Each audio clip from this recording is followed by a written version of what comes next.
I'm Rebecca Manchester, 31, a career service member and Derek's wife, and I earned my place in uniform the long way, competence first, credit later.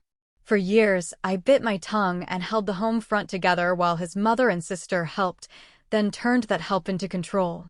But when they mocked my service and laid hands on me during his deployment, I drew a line that changed everything.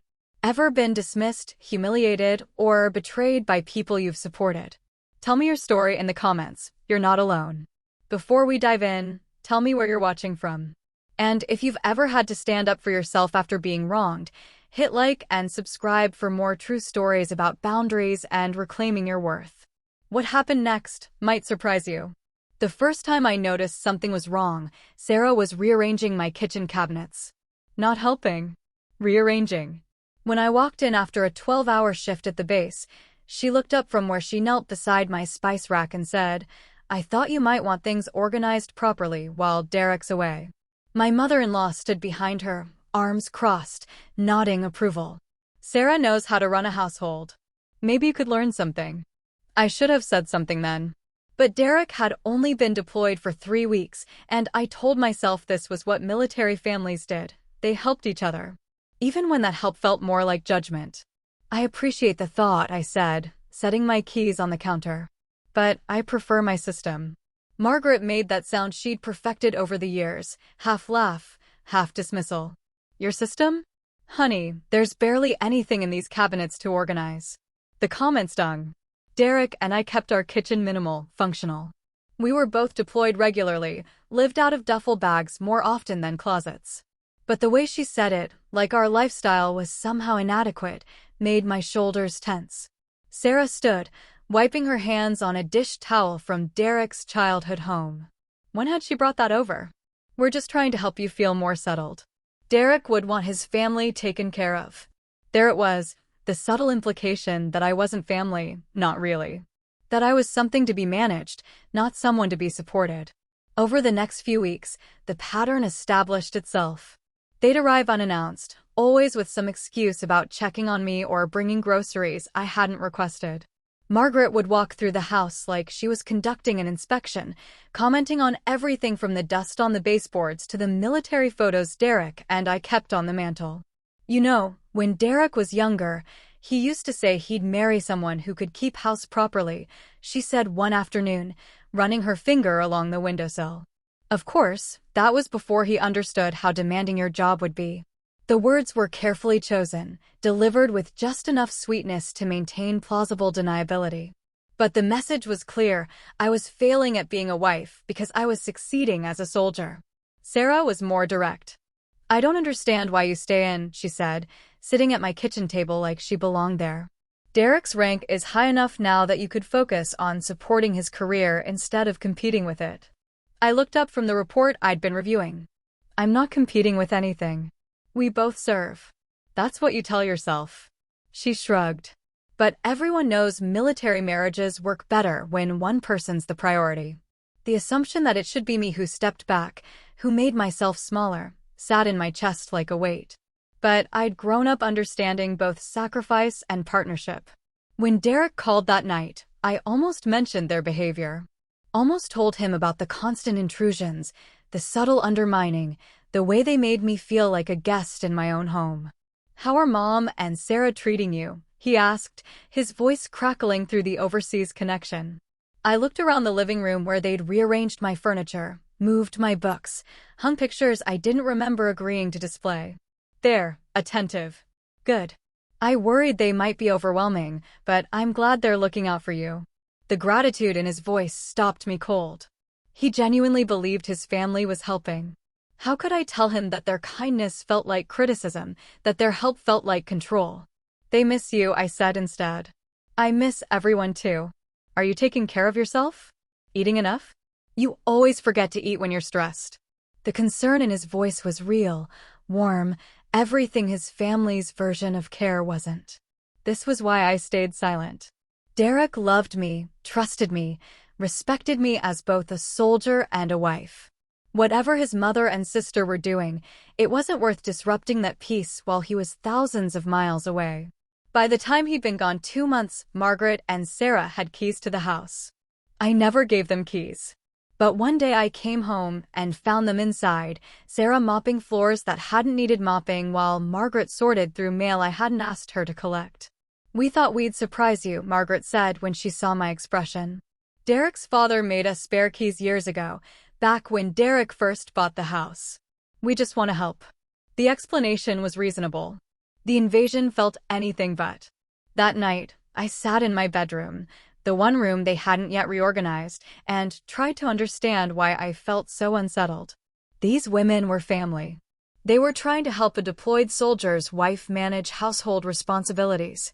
But every interaction left me feeling smaller, less capable, more isolated from the home Derek and I had built together. Their help came with judgment. Their presence came with conditions I hadn't agreed to accept. I pulled out a notebook and began writing down the incidents. Not because I planned to do anything with the information, but because I needed to process what was happening. The pattern looked different on paper, more systematic, more deliberate than I'd realized. Margaret's comments about my housekeeping skills. Sarah's suggestions about my career priorities. The way they both spoke about Derek like he was their primary concern, and I was simply an obstacle to be managed. I closed the notebook and put it in my nightstand drawer. Tomorrow I'd wake up, put on my uniform, and continue serving my country with the same dedication Derek brought to his deployment. His family's disapproval wouldn't change that. But something had shifted. I'd started documenting their behavior not because I planned to use it against them, but because I needed proof for myself that I wasn't imagining the hostility wrapped in helpful gestures. The shift happened when Derek's unit moved to a more dangerous region. Communication was restricted, meaning I was truly alone with his family's version of support. Margaret arrived that morning while I was getting ready for work. "We need to talk," she said, standing in my bedroom doorway while I buttoned my uniform shirt. "I'm running late for formation," I replied. "This won't take long." She stepped into the room uninvited. "Sarah and I have been patient with you, but it's time you understood some things about this family." "What things?" "Derek's career comes first. Always. And right now, your attitude is becoming a problem for everyone involved." For months, criticisms had been wrapped in concern. Now she was dropping the pretense entirely. "I don't know what you mean by my attitude," I said carefully. "Playing dumb doesn't suit you." Margaret sat on my bed without permission. "You walk around here like you're doing us a favor by letting us help." Sarah appeared in the doorway, clearly part of this planned conversation. "She's been ungrateful from the beginning, Mom." The casual way they discussed me made my skin crawl. But I kept my voice level. "I appreciate everything you've done.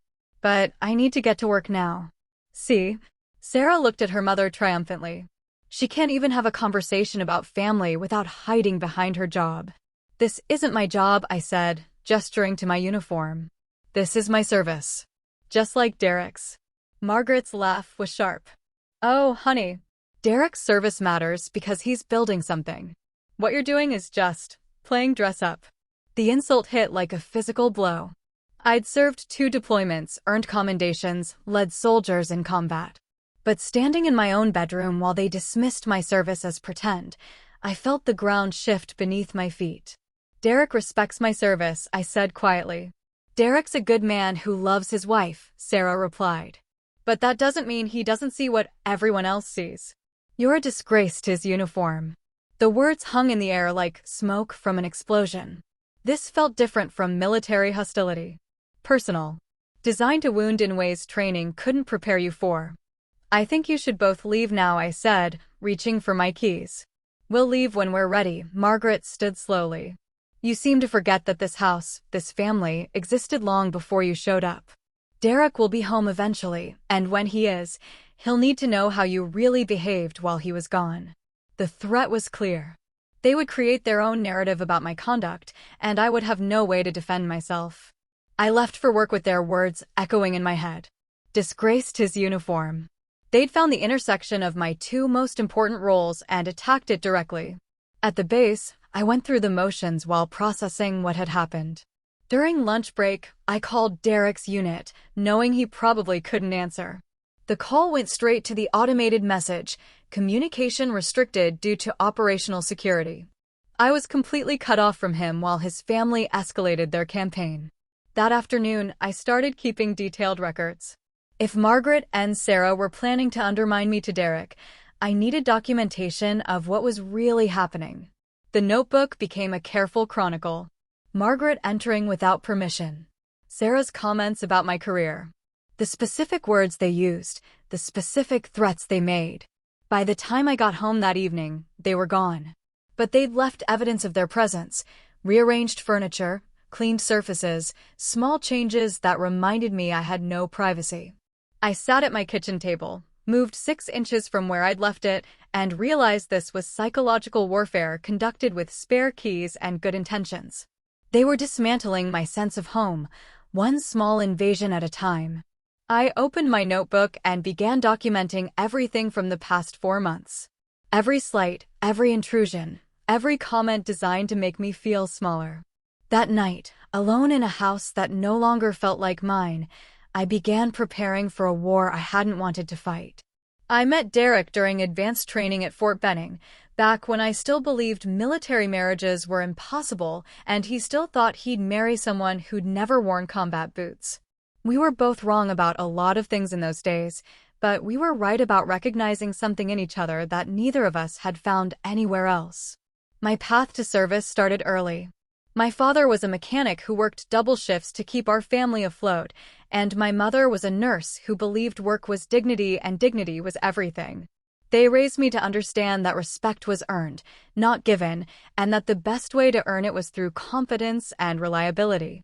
When I told them I was enlisting, they nodded like they'd been expecting it. "You've got the temperament for it," my father said, not looking up from the engine he was rebuilding. "Just don't let anyone convince you that you're there to prove anything to anybody but yourself." The advice served me well through basic training, through the skeptical looks and occasional hostility from soldiers who thought women didn't belong in combat roles, through the 100 small tests that came with being female in a male-dominated field. By the time I reached Fort Benning, I'd learned to let my work speak for itself. Derek noticed the work first. We were partnered for a navigation exercise that most people struggled with, but I'd grown up reading topographic maps with my father during weekend hiking trips. While other teams argued over compass readings and elevation markers, Derek and I moved through the course like we'd designed it ourselves. "You're good at this," he said during our meal break, not like he was surprised, but like he was stating a fact worth acknowledging. "So are you," I replied, because he was. Derek approached military training with the same methodical precision he brought to everything else: thorough preparation, careful execution, constant self-evaluation. Watching him work was like watching someone who'd found the thing he was meant to do. We started spending time together outside of training requirements. Not dating, exactly, but seeking each other out during downtime, comparing notes on instructors and techniques, sharing the kind of easy conversation that comes when you meet someone who understands your priorities without needing them explained. The attraction developed slowly, built on shared experiences and mutual respect rather than dramatic romantic moments. We were both too focused on our training, too aware of the professional stakes, to rush into anything that might compromise our performance. But by the time we graduated, we both knew something had shifted. The night before we shipped out to our respective assignments, Derek walked me back to the women's barracks and stopped at the base of the steps. "I know this complicates everything," he said, hands in his pockets, looking more uncertain than I'd ever seen him. "But I want to stay in touch. I want to see where this goes." I understood the weight of what he was asking. Military relationships were complicated under the best circumstances. Long distances, irregular schedules, the constant possibility of deployment, all of it worked against the kind of steady relationship building that civilians took for granted. "It does complicate everything," I agreed. "But I want to try anyway." We spent the next 2 years learning how to love each other around the demands of military life. Letters when phone calls weren't possible, brief visits during leave periods, long conversations about career goals and family plans and whether two soldiers could really build a life together. Derek's family was skeptical from the beginning, though they hid it well during our early visits. His mother asked polite questions about my background, my career plans, my intentions toward her son. His sister made friendly conversation about wedding planning and military spouse support groups, assuming I'd eventually transition into a more traditional role. I should have recognized the warning signs then. The way they talked about military wives like we were all the same, the assumption that I'd naturally prioritize Derek's career over my own, the subtle pressure to demonstrate my domestic capabilities alongside my professional ones. But I was young and optimistic and deeply in love with a man who saw my ambition as an asset rather than a threat. When Derek proposed during his leave before my first deployment, he didn't ask me to choose between him and my service. He asked me to build a life that honored both our commitments. "I want to marry someone who understands why this matters," he said, gesturing to the base around us, the life we'd both chosen. "I want to marry you." The wedding was small, practical, held during a brief window when both our units were stateside. His family attended, smiled in photographs, welcomed me into the family with embraces that felt genuine at the time. If they had reservations about their son marrying someone who wouldn't be a traditional military wife, they kept those concerns private. Our first years of marriage confirmed what we'd suspected during our courtship. We worked well as a team. We understood each other's schedules, supported each other's deployments, celebrated each other's achievements without competition or resentment. When Derek received orders for his first major deployment as a married man, we'd already developed systems for maintaining connection across distance and time zones. His family's offer to help while he was gone seemed natural, even thoughtful. Margaret and Sarah lived nearby, understood military life, wanted to make sure I wasn't isolated during what everyone acknowledged would be a difficult period. "They're excited to spend more time with you," Derek told me before he left. "Mom said she's looking forward to getting to know you better without me around to monopolize your attention." I believed that was true. I wanted it to be true. I'd grown up in a close family and missed the daily interactions that came with having relatives nearby. The prospect of building stronger relationships with Derek's mother and sister felt like an opportunity, not an obligation. Looking back now, I can see how naive that was. But at the time, standing in the airport watching Derek board a plane that would take him away for 8 months, accepting his family's support felt like the natural thing to do. I'd spent my entire adult life learning to navigate male-dominated environments, earning respect through competence and professionalism. I thought I understood how to handle difficult personalities and competing priorities. What I didn't understand was how to defend myself against people who disguised hostility as concern, who used my own values against me, who attacked my marriage under the pretense of protecting it. Derek's family understood military culture well enough to know exactly where my vulnerabilities were. They knew I valued loyalty, sacrifice, putting others' needs before my own. They knew I wouldn't want to burden a deployed soldier with problems he couldn't solve from thousands of miles away. Most importantly, they knew that everything I'd worked for, my career, my marriage, my identity as both a soldier and a wife, depended on maintaining respect within a community that was always evaluating whether women belonged in their ranks. They didn't need to destroy me. They just needed to make me destroy myself trying to prove I was worthy of the life I'd built. By the time I realized what was happening, they'd already spent months laying the groundwork for my downfall. And Derek, the person who should have been my strongest ally, was exactly where they needed him to be, too far away to witness what they were really doing, too trusting to question their version of events. The worst part wasn't that they'd planned this campaign against me. The worst part was how well they understood me, how precisely they'd identified the things I cared about most and figured out how to use them as weapons. The house felt different when I was alone in it. Not peaceful, like it used to when Derek was at work and I could spread my paperwork across the kitchen table or listen to music while folding laundry. Now it felt temporary, like a hotel room I was borrowing until the real occupants returned. I'd started locking my bedroom door, though I wasn't sure what I thought that would accomplish. Margaret and Sarah had keys to the house, and nothing I owned was valuable enough to steal. But the physical barrier gave me some sense of control, some space that was still mine even when everything else felt invaded. The locked door became a problem sooner than I expected.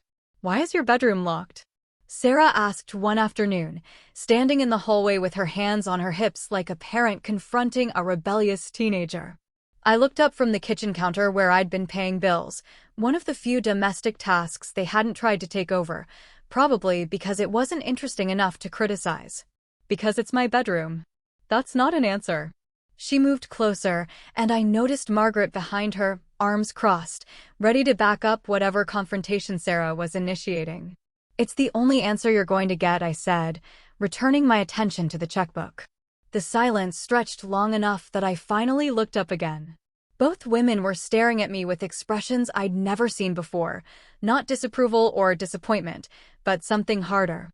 Something that looked like hatred. You know what your problem is? Margaret's voice was quieter than usual, more controlled. You think you're better than everyone else. Better than this family. Better than the women who came before you. Better than Derek, even. I set down my pen carefully, trying to keep my hands steady. That's not true. Isn't it? Sarah laughed, but there was no humor in it. You walk around here like we're your servants, like we should be grateful for the privilege of helping you. You lock doors against family. You dismiss everything we try to do. You act like Derek's deployment is somehow harder on you than it is on us. The accusations were so far from my reality that I couldn't process them at first. I'd never asked them to help. I'd never suggested my experience was more difficult than theirs. If anything, I'd gone out of my way to accommodate their constant presence, their rearrangements, their criticism disguised as concern. I've never asked you to do anything for me, I said finally. See? Margaret looked at Sarah triumphantly. She can't even acknowledge what we've done. Can't even say thank you for all the time we've spent trying to help her adjust to being a military wife. I didn't need to adjust. I was already a military wife before you started helping. The words came out sharper than I intended, and I saw both women react like I'd slapped them. Margaret's face flushed red, and Sarah took a step forward that felt distinctly threatening. No, Sarah said, her voice low and dangerous. You were playing house with our son and brother. There's a difference between wearing a uniform and understanding what military families actually sacrifice. I've been deployed. I've served in combat zones. I understand sacrifice. You understand selfishness, Margaret replied. You understand putting your own career ahead of your husband's needs, your own ambitions ahead of your family's well-being. That's not sacrifice. That's just narcissism in camouflage. The attack felt like it came from everywhere at once. My service, my marriage, my character, my identity, all of it under assault from women who were supposed to be family, who were supposed to support me while Derek was gone. I stood up from the kitchen table, needing physical distance from their anger. I think you should both leave now. We'll leave when we're ready, Sarah said, echoing her mother's words from weeks earlier. But first, you're going to hear some things Derek should have told you years ago. They backed me against the kitchen counter, not physically but emotionally, their words coming faster now, more vicious. You embarrass him with other officers' wives. You can't cook, can't clean, can't even pretend to care about the things military families do together. You make him look weak. Like he can't control his own household. Everyone talks about how strange it is that he married someone who competes with him instead of supporting him. You're going to destroy his career, and you don't even care as long as you get to play soldier.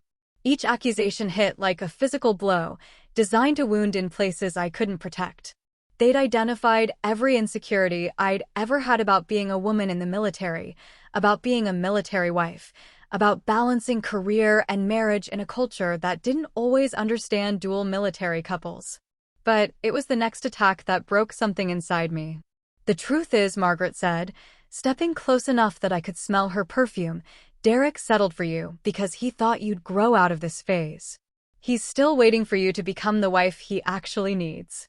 The lie was so cruel, so precisely aimed at the core of my relationship with Derek, that I felt something snap in my chest. Not anger, I was too hurt for anger. Something deeper and more dangerous. Something that felt like the end of trying to be reasonable. Get out, I said, my voice barely above a whisper. What was that? Sarah cupped her ear mockingly. I don't think we heard you. Get out of my house. Louder now, but still controlled. Margaret smiled, the expression cold and satisfied. Your house? Honey, this is Derek's house. You're just the temporary occupant. That's when Sarah pushed me. Not hard enough to knock me down, but hard enough to make me stumble backward against the counter. Hard enough to cross a line that changed everything between us. Oops, she said, not sounding sorry at all.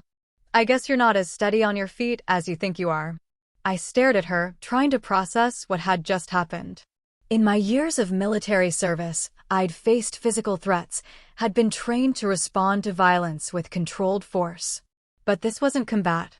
This was family. This was two women who were supposed to care about me, who were supposed to be on my side, who had just crossed into territory I didn't know how to navigate. Don't look so shocked, Margaret said, noticing my expression. You've been asking for someone to knock you down a peg for months now. Sarah just gave you what you needed. They left after that, walking out of my kitchen like nothing had happened, like pushing me around was just another form of helpful correction. I stood alone in the kitchen for a long time afterward, staring at the spot where Sarah had stood when she shoved me. My shoulder ached where I'd hit the counter, but that pain was nothing compared to the realization that I was completely isolated, completely vulnerable, and completely unprepared for the kind of warfare they were waging. That night, I sat on my bedroom floor with my notebook and tried to write down what had happened. But the words looked inadequate on paper, too small to contain the magnitude of what I'd experienced. They'd called me a disgrace to Derek's uniform. They'd pushed me in my own kitchen. They'd threatened my marriage, my career, my sense of self. And Derek was still thousands of miles away, unreachable, unaware that his deployment had become the cover for something that looked like love but felt like destruction. I locked my bedroom door and tried to figure out how to survive until he came home. The documentation became my lifeline and my obsession. Every morning before leaving for the base, I'd update my notebook with new incidents, new comments, new invasions of privacy. The pattern was becoming clearer on paper, systematic isolation designed to break down my confidence and my connection to Derek. But documenting abuse and stopping it were different skills entirely. Margaret and Sarah had refined their approach after the kitchen confrontation. No more direct physical contact, nothing that would leave marks or evidence. Instead, they focused on psychological warfare that was harder to prove and easier to deny. They'd rearrange my personal items and claim they were just tidying up. They'd throw away mail they deemed unimportant, always with reasonable explanations about clearing clutter. They'd invite Derek's friends and extended family over without telling me, then express disappointment when I wasn't prepared to host properly. I thought you'd want to practice entertaining while Derek's gone, Margaret said after I came home to find 8 people in my living room, eating food I hadn't prepared, discussing plans I hadn't been included in. But I guess you're too tired from work to make an effort for family. The guests, Derek's cousins, his old friends from high school, people I'd met but didn't know well, looked uncomfortable. They could sense tension but couldn't identify its source. I appeared to be the problem, the unfriendly wife who couldn't be bothered to welcome her husband's family into her home. I excused myself to change out of my uniform, and when I returned, the conversation had shifted to stories about Derek's ex-girlfriend from college. How domestic she was. How well she fit into family gatherings. How sad it was that things hadn't worked out. She would have made such a good military wife, Sarah said, looking directly at me. Some women are just naturally suited for it. The message was clear. I was not naturally suited for it, and everyone in the room could see the difference between me and the woman Derek should have married. I spent the evening listening to comparisons disguised as fond memories, serving food I hadn't cooked to people who'd been told I didn't care enough to prepare for their visit. By the time they left, I felt like I'd failed a test I hadn't known I was taking. That became their favorite strategy, creating situations where I couldn't succeed, then using my failure as evidence of my inadequacy as Derek's wife. They'd commit to volunteer activities on my behalf, then express disappointment when I couldn't attend due to work obligations. They'd schedule family events during my duty hours, then describe my absence as selfishness. They'd make plans for home renovations and present them as gifts, then act hurt when I preferred things the way Derek and I had arranged them. Each incident was defensible individually. Taken together, they created a narrative of a woman who didn't appreciate her husband's family, didn't prioritize her marriage, didn't understand what it meant to be part of a military community. The isolation was working. I'd stopped mentioning their visits to my colleagues at the base, stopped trying to explain why I seemed stressed and distracted. How could I describe what was happening without sounding paranoid or ungrateful? They were helping me manage household responsibilities while my husband was deployed. They were including me in family activities and social gatherings. They were offering advice and support during a difficult time. The fact that their help felt like punishment, their inclusion felt like judgment, their support felt like surveillance, none of that showed up in the basic facts of what they were doing. I started avoiding home whenever possible. Extra hours at the base, volunteer duties I'd never pursued before, any excuse to stay away from the constant evaluation and correction. But that created its own problems. The longer I stayed away, the more time Margaret and Sarah had alone in my house, the more opportunities they had to document my absence for future discussions with Derek. "She's never home anymore," I imagined Margaret telling him. "We try to help, but she's always working late or finding excuses to avoid family time." The trap was perfect. Staying home meant enduring their presence. Avoiding them meant confirming their narrative about my priorities and character. 3 months into the deployment, I made a decision that felt both necessary and dangerous. I started setting boundaries, small ones at first, testing whether I could reclaim any control over my own life. I changed the locks. Not to keep them out permanently, but to regain some say in when they could enter my house. I left them a message explaining that I'd be happy to coordinate visits in advance, that I needed some predictability in my schedule while managing work and household responsibilities alone. The response was swift and disproportionate. Margaret called within an hour of discovering the new locks, her voice shaking with rage. "How dare you lock family out of Derek's house? How dare you treat us like strangers when we've done nothing but try to help you?" "I'm not locking you out," I tried to explain. "I'm just asking for some advance notice before you come over.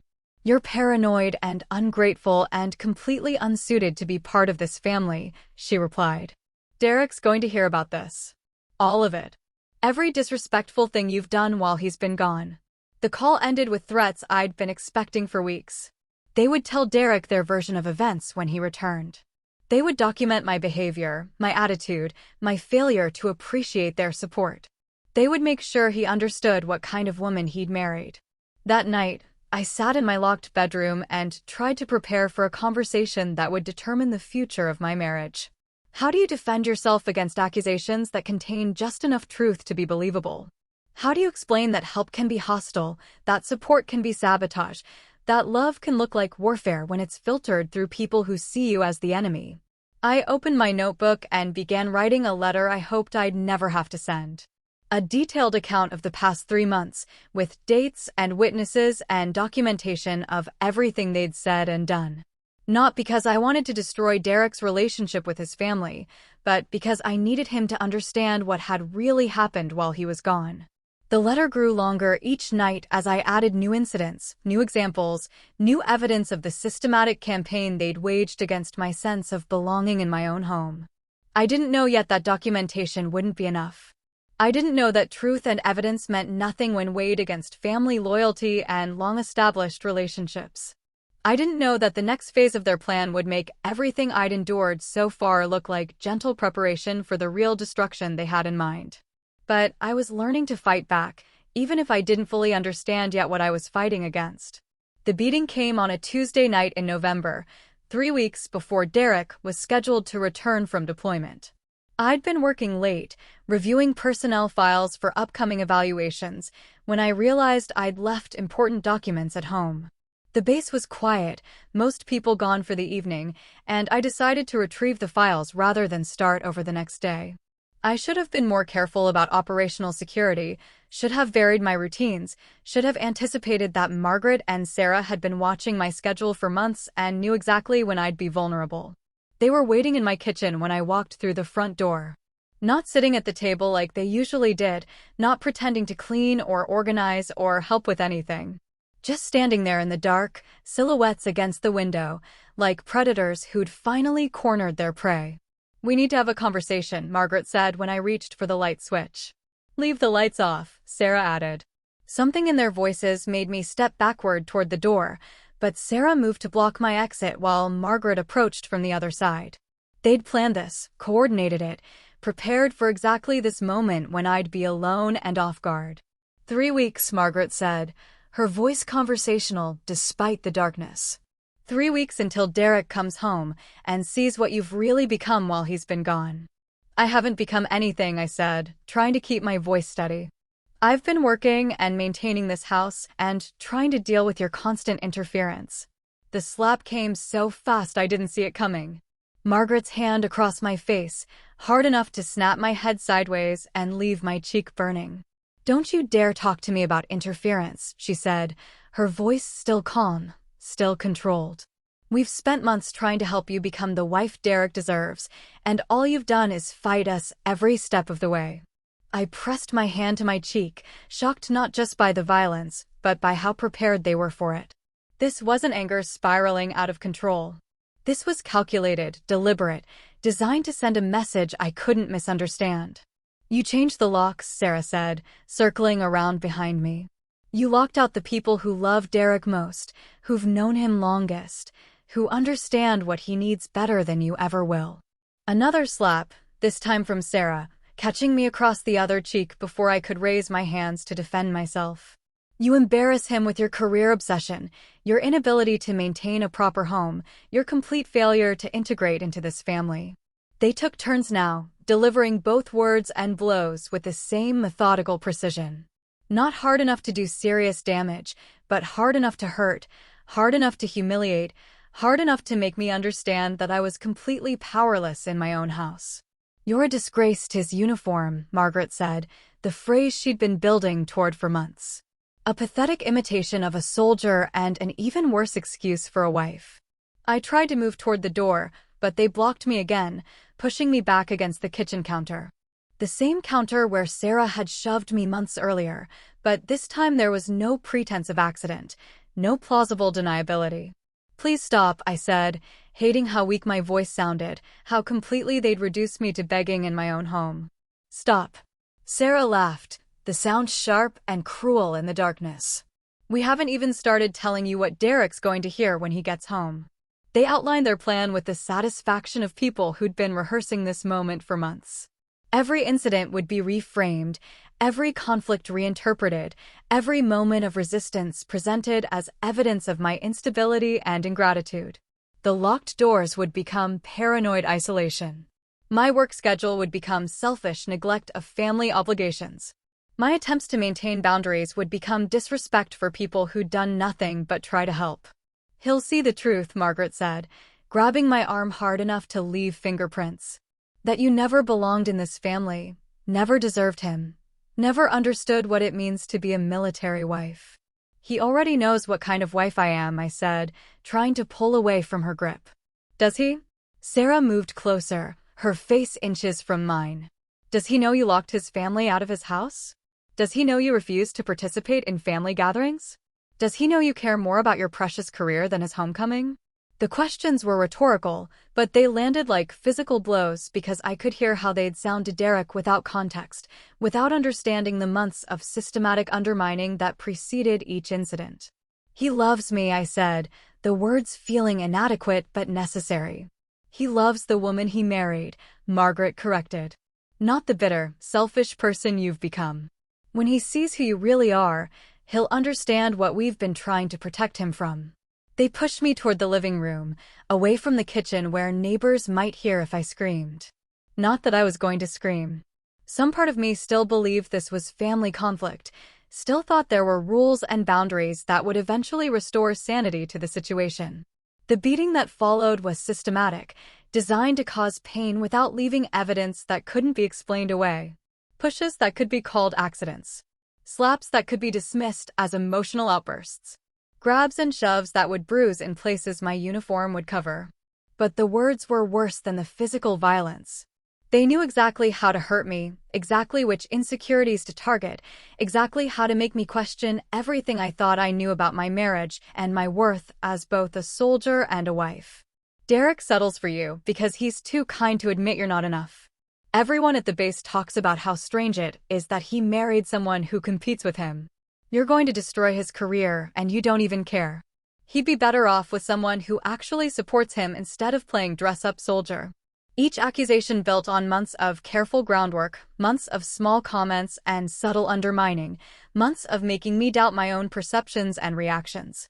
They'd identified every weakness, every fear, every point of vulnerability, and they were using all of it against me now. When it was over, when they'd delivered their message and their punishment, they straightened their clothes and prepared to leave like nothing had happened. "Derek will be home soon," Margaret said, smoothing her hair in the hallway mirror. "Make sure you're ready to have an honest conversation about your behavior while he was gone." "Clean yourself up," Sarah added, looking at me crumpled on the living room floor. "You look like exactly what you are, a mess he'll have to deal with." They left me there in the dark, bruised and shaking, and completely alone. I sat on my living room floor for a long time afterward, trying to process what had just happened, trying to understand how family support had become family violence. The worst part wasn't the physical pain, though that was real enough. The worst part was the certainty in their voices, the absolute confidence that they were right about me, about my marriage, about what Derek would choose when forced to decide between his wife and his family. They'd spent months documenting my failures and preparing their case. All I had was the truth, and I was beginning to understand that truth wasn't always enough to compete with family loyalty and carefully constructed narratives. I picked myself up off the floor and went to my bedroom, where I sat on the edge of the bed and tried to figure out how to survive the next 3 weeks until Derek came home. The notebook felt inadequate now, too small to contain what had just happened. But I wrote it down anyway, every detail I could remember, every word they'd said, every moment of violence disguised as family discipline. 3 weeks until Derek returned. 3 weeks to prepare for a conversation that would determine whether I had a marriage worth fighting for or whether Margaret and Sarah had already won a war I'd never fully understood I was fighting. I looked at my reflection in the bathroom mirror, bruised, exhausted, defeated, and tried to find some trace of the confident soldier who'd married Derek 3 years earlier. She was still there, buried under months of systematic abuse, but still there. Still fighting, even when fighting seemed impossible. I had 3 weeks to figure out how to save my marriage from people who claimed to love my husband more than I did. 3 weeks to prove that their version of love looked a lot like warfare, and that I was stronger than they'd calculated. Derek came home early. Not early enough to matter, not early enough to see the months of systematic abuse or understand what his family had been doing while he was gone. But early enough to walk through our front door on a Thursday night while Margaret and Sarah were delivering what they'd planned as their final lesson in family hierarchy. I was on the kitchen floor when I heard his key in the lock. They'd been more vicious that night, more confident, knowing his return was imminent and their window for correcting my behavior was closing. The bruises from the previous beating had faded, but the psychological damage had deepened.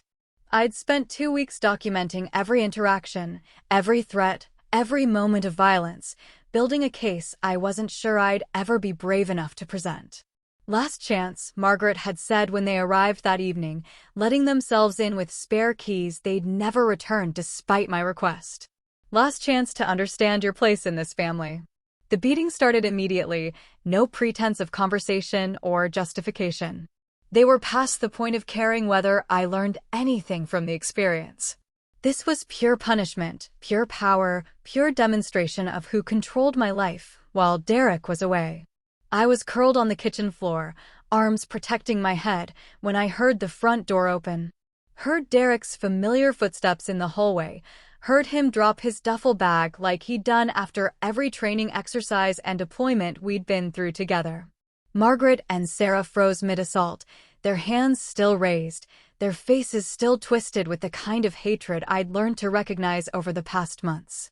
Derek appeared in the kitchen doorway wearing his dress uniform, medals and ribbons displayed across his chest, the visual representation of everything he'd accomplished while serving overseas.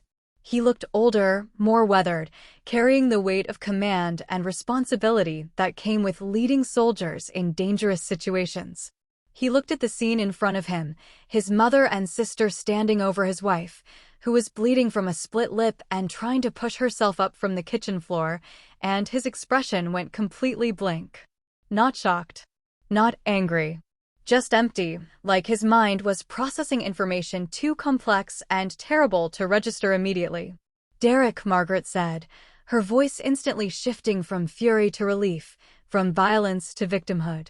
Thank God you're home. We've been so worried about her while you were gone. She stepped away from me like nothing had happened, like she hadn't been kicking me 30 seconds earlier, like the tears on my face were evidence of my emotional instability rather than their physical assault. She's been so difficult, Sarah added, straightening her clothes and smoothing her hair. We tried to help, but she's been hostile and paranoid and completely unreasonable about family trying to support her. I stayed on the floor, not trusting my legs to support me, not sure what Derek was seeing or thinking or believing. His face revealed nothing. His silence stretched long enough that I began to wonder if he was going to speak at all. When he finally moved, it wasn't toward me or toward them. He walked to the kitchen table and sat down heavily, still wearing his uniform, still carrying the weight of whatever he'd experienced during deployment. How long? He asked quietly. The question could have been directed at anyone, could have meant anything. Margaret and Sarah looked confused, uncertain how to respond without knowing what he was really asking. How long has this been happening? He clarified, his voice still soft, but carrying an undertone I'd never heard before. Derek, honey, you don't understand, Margaret started, but he held up one hand to stop her. I understand exactly what I'm seeing, he said, not looking at any of us, his attention focused on some invisible point across the room. My wife is on the kitchen floor with a split lip and bruises on her arms. My mother and sister are standing over her making excuses. I want to know how long this has been happening. The silence that followed was different from anything I'd experienced in months of conflict with his family. This wasn't the silence of people choosing their words carefully or preparing their defenses. This was the silence of people realizing they'd been caught doing something unforgivable. She's been impossible to work with, Sarah tried again, but her voice lacked the confidence she'd shown moments earlier. We've been trying to help her adjust to being a military wife, but she's been resistant and hostile and Sarah. Derek's voice cut through her explanation like a blade. Stop talking. He stood up from the table and walked over to where I was still sitting on the floor. When he knelt beside me, I could see the details I'd missed from across the room, the exhaustion in his eyes, the weight loss from months of deployment stress, the careful way he was controlling his breathing like he was managing explosive anger. Can you stand? He asked, extending his hand. I took it and let him help me to my feet, though I was unsteady and had to lean against the counter for support. The kitchen felt different with him in it, smaller somehow, like his presence had shifted the power dynamics that had controlled my life for months. Go pack a bag, he said quietly. We're leaving. Derek, you can't just, Margaret began, but he turned to look at her with an expression that stopped her mid-sentence. I can do whatever I think is necessary to protect my wife, he said, his voice still controlled, but carrying unmistakable authority. And right now, I think it's necessary to remove her from this situation while I figure out what's been happening in my house while I was gone. Your house? Sarah's voice went up an octave. This is the family home. We've been here longer than she has. We have more right, you have no rights here, Derek interrupted, and for the first time since he'd walked through the door, his careful control slipped enough to let real anger show through. None. This is my home with my wife, and if I find out you've been abusing her while I was deployed, you'll be lucky if removing you from our lives is the worst consequence you face. I went to the bedroom and packed quickly, throwing clothes and documents into a bag while listening to the muffled conversation in the kitchen. Derek's voice remained low and controlled, but Margaret and Sarah's responses grew increasingly shrill and desperate. When I returned, they were gone. Derek was standing at the kitchen sink, looking out the window at the darkness beyond our backyard. How bad was it? He asked without turning around. I set my bag by the door and tried to figure out how to summarize months of systematic abuse in a way that would make sense to someone who hadn't lived through it. Bad, I said finally. Worse than what you saw tonight.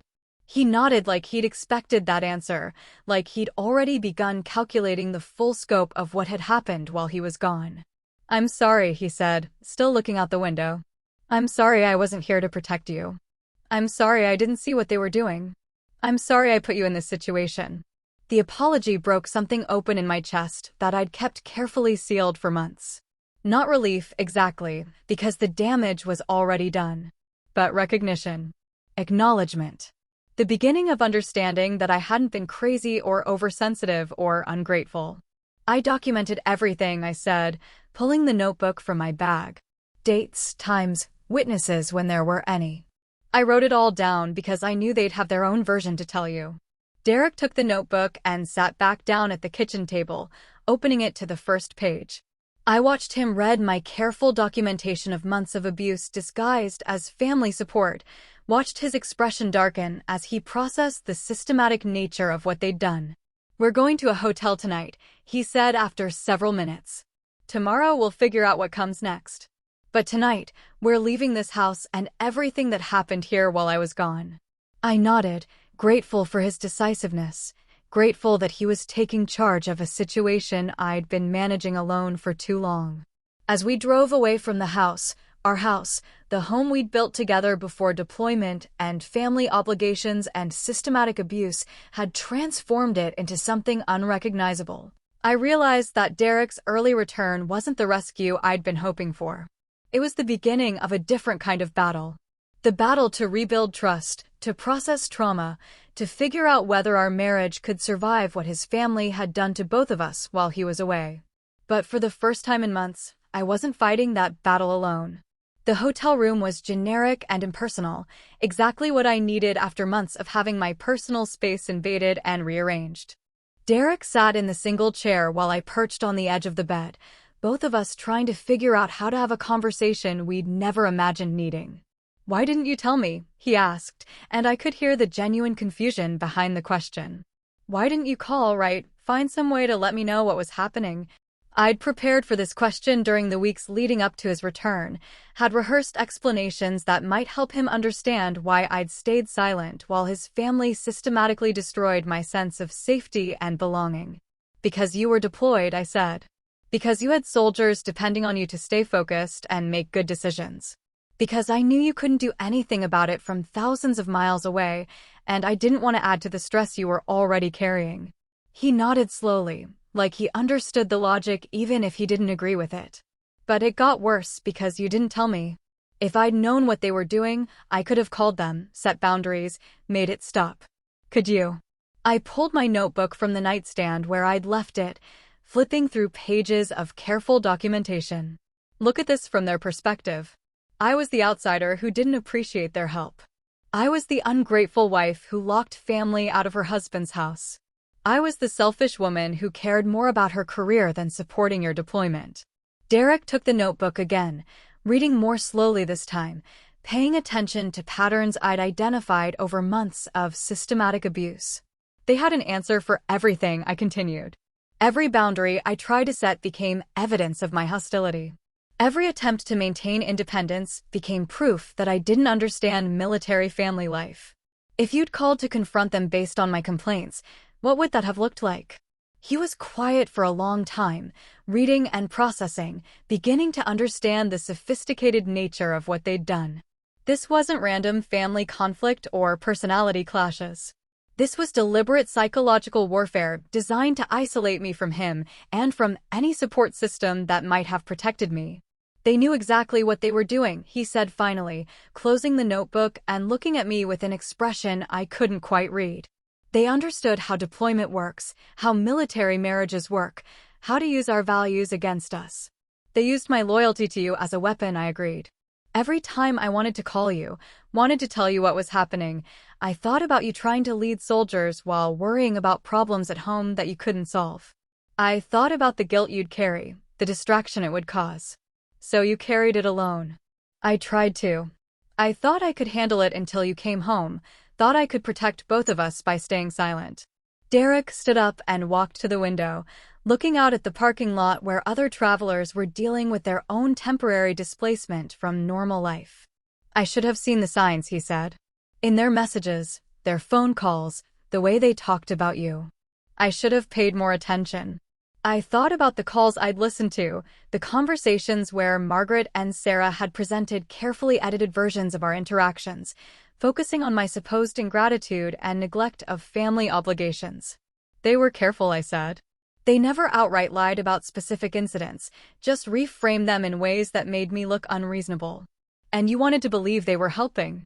You needed to believe your family was taking care of me while you were gone. I trusted them. His voice carried a weight of betrayal that matched my own. I trusted them with the most important person in my life, and they used that trust to abuse you. The silence that followed felt different from the careful quiet we'd maintained since leaving the house. This was processing silence, the quiet of two people beginning to understand the full scope of damage that needed to be repaired. What happens now? I asked finally. Derek turned away from the window and looked at me directly for the first time since we'd arrived at the hotel. Now we figure out how to rebuild. How to trust each other again, how to create boundaries with my family, how to move forward from this. Do you believe me? About all of it. The question had been sitting in my chest for hours, since the moment he'd walked into the kitchen and seen his mother and sister standing over me. Because documentation was one thing, but belief was another, and I'd lived with their version of events for so long that I'd started doubting my own perceptions. I believe you, he said without hesitation. I saw enough tonight to know everything else you've written is true. I saw who they really are when they thought no one was watching. Relief flooded through me so completely that I had to put my head between my knees to keep from passing out. For months, I'd been preparing to defend my version of events against people who'd had more time to prepare their case, more history with Derek, more claim to his loyalty and trust. But believing you and knowing how to fix this are different things, he continued. They're my family. They've been part of my life longer than you have. This isn't just about cutting contact, it's about fundamentally changing relationships that have existed for 30 years. I understood what he was telling me. Even with evidence, even with witnessed abuse, even with clear documentation of systematic cruelty, the path forward wouldn't be simple. Family bonds were complicated, and Derek would have to navigate between protecting me and managing relationships with people who'd raised him and supported his military career.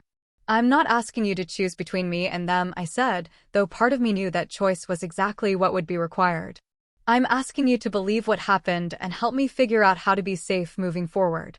You shouldn't have to ask for safety from my family, he replied. The fact that you do means I've already failed you as a husband. We stayed up most of that night talking through months of experiences I'd never been able to share, incidents he'd missed, patterns he'd never seen.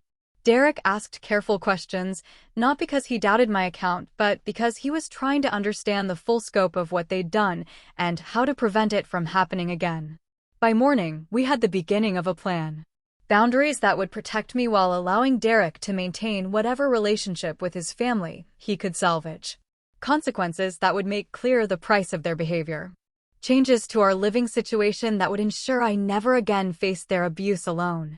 But plans were easier than execution, and both of us knew the real test would come when we tried to implement boundaries with people who'd spent months proving they didn't respect limits or consequences. This isn't over, I said as we prepared to check out of the hotel and return to the house that no longer felt like home. No, Derek agreed. But now you're not facing it alone. For the first time in months, that felt like enough.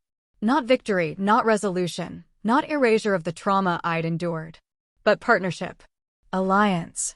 The beginning of rebuilding something that had been systematically destroyed while he was away. We drove home together, ready to reclaim our life from people who'd tried to convince us both that I didn't deserve to be part of it. The reconstruction of our marriage happened in layers, like archaeological work in reverse.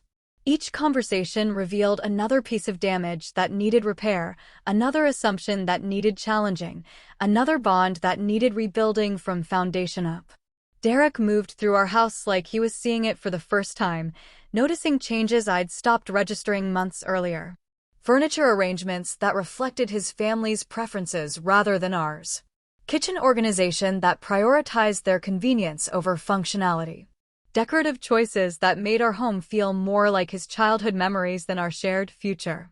They were erasing you, he said one morning, standing in our bedroom doorway while I sorted through clothes they'd rearranged. Systematically removing evidence that you lived here, that you belonged here. I held up a uniform shirt I'd been searching for weeks, found buried behind winter clothes in the back of the closet. I thought I was losing my mind. forgetting where I'd put things, misremembering how we'd organized spaces. Gaslighting, he said, using a term I'd avoided because it felt too clinical for family relationships. They were making you question your own memory and perceptions. The word hung between us, naming something I'd experienced but hadn't fully acknowledged. Military training taught situational awareness, taught recognition of psychological warfare when conducted by enemy forces. But I'd never learned to defend against manipulation disguised as love, control disguised as concern.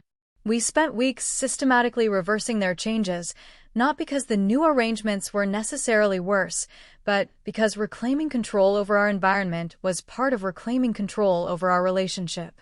Every piece of furniture we moved back to its original position felt like a small victory against people who'd tried to convince us both that I didn't understand how to create a proper home.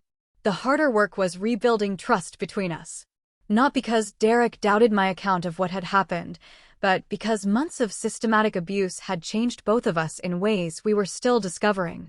I'd learned to hide my reactions, minimize my needs, anticipate criticism and rejection from people who were supposed to support me. He'd learned to rely on his family's version of events, to assume their involvement in our marriage was helpful rather than harmful. "I need you to tell me when I'm doing something that reminds you of them," he said one evening after I'd flinched when he'd moved to straighten papers on the kitchen counter. "I need you to trust me enough to let me know when I'm triggering memories of their behavior." The request was reasonable, but it required a level of vulnerability I'd spent months learning to suppress. Acknowledging triggers meant admitting how deeply their abuse had affected me, how much power they'd gained over my sense of safety and belonging. But slowly, carefully, I began naming the things that made me anxious. When he rearranged items without asking. When he made plans that included his extended family without consulting me first. When he used phrases that echoed their criticisms of my domestic capabilities or military priorities.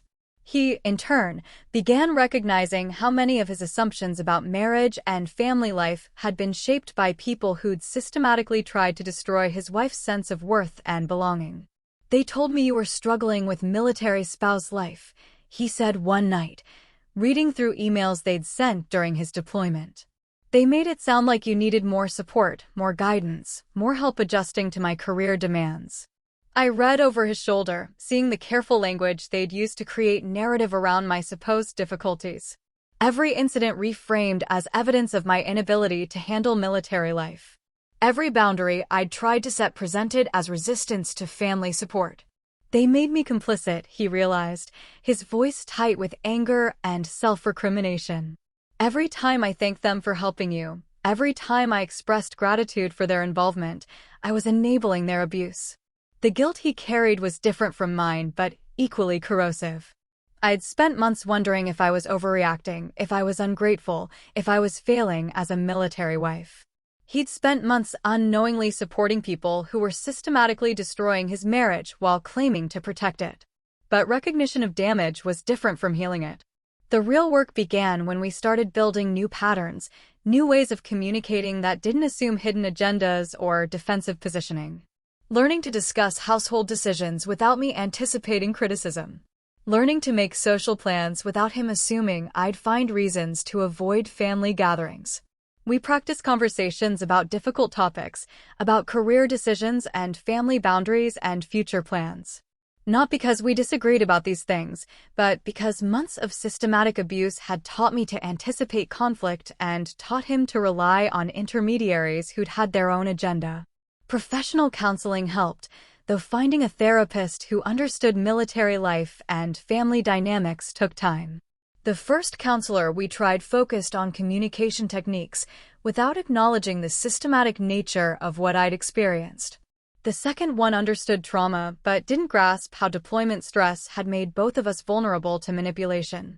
The third one, a retired military psychologist who specialized in family systems, helped us understand that what had happened wasn't just abuse, but deliberate sabotage of our marriage by people who'd never accepted me as Derek's choice of partner. "They weren't trying to help you adjust to military life," she told us during one of our sessions. "They were trying to prove you were unsuited for it." Every intervention was designed to create evidence that Derek had married the wrong person. The distinction mattered because it reframed everything that had happened. This wasn't misguided assistance or personality conflicts. This was calculated warfare against our relationship, conducted by people who'd had access to our home and our trust and our most private vulnerabilities. Understanding their motivation didn't erase the damage they'd done, but it helped us develop strategies for preventing future manipulation. Setting boundaries that couldn't be reframed as hostility. Creating accountability systems that didn't depend on their cooperation. Building support networks that weren't filtered through people who'd proven they didn't have our marriage's best interests at heart. 6 months after Derek's return, we moved to a new house across town. Not because we couldn't reclaim our original home, but because starting fresh in a space they'd never controlled felt like the healthiest way forward. The new house was smaller, newer, completely ours from the first day. We chose every piece of furniture together, organized every room according to our preferences, created systems that reflected our actual needs rather than other people's expectations. Derek changed his contact information and established new protocols for family communication. Not complete estrangement, but clear boundaries about when and how his mother and sister could reach him. No more unannounced visits. No more assumption that family had unlimited access to our private life. The boundaries held, mostly because Derek enforced them consistently and because his mother and sister seemed to understand that their behavior had consequences they hadn't anticipated. Their son was still part of their lives, but their influence over his marriage was permanently diminished. I returned to work with renewed focus and energy, no longer carrying the constant stress of wondering what I'd find when I came home each evening. My performance evaluations improved. My relationships with colleagues strengthened. My confidence in professional settings returned as I stopped second-guessing every decision through the lens of criticism I'd learned to expect. But the most important change was in our marriage itself. We'd learned to protect what we'd built together, to recognize threats disguised as help, to trust each other's perceptions even when they conflicted with family narratives. We developed new ways of communicating that didn't assume hidden agendas or require defensive positioning. Most importantly, we'd proven to ourselves that our partnership was strong enough to survive systematic attempts to destroy it. Not unscathed, not unchanged, but intact and growing stronger through the process of deliberate reconstruction. The abuse had ended. The real work of healing had begun. That was my reality, months of silence, until the truth finally came out. Have you ever had to stand up to in-laws or been caught between loyalty to your partner and toxic family pressure? How did you handle it? Share your story in the comments. I'd love to hear it. And if you believe no one should endure abuse in silence, hit like, subscribe, and stick around for more true stories about boundaries, resilience, and reclaiming your worth.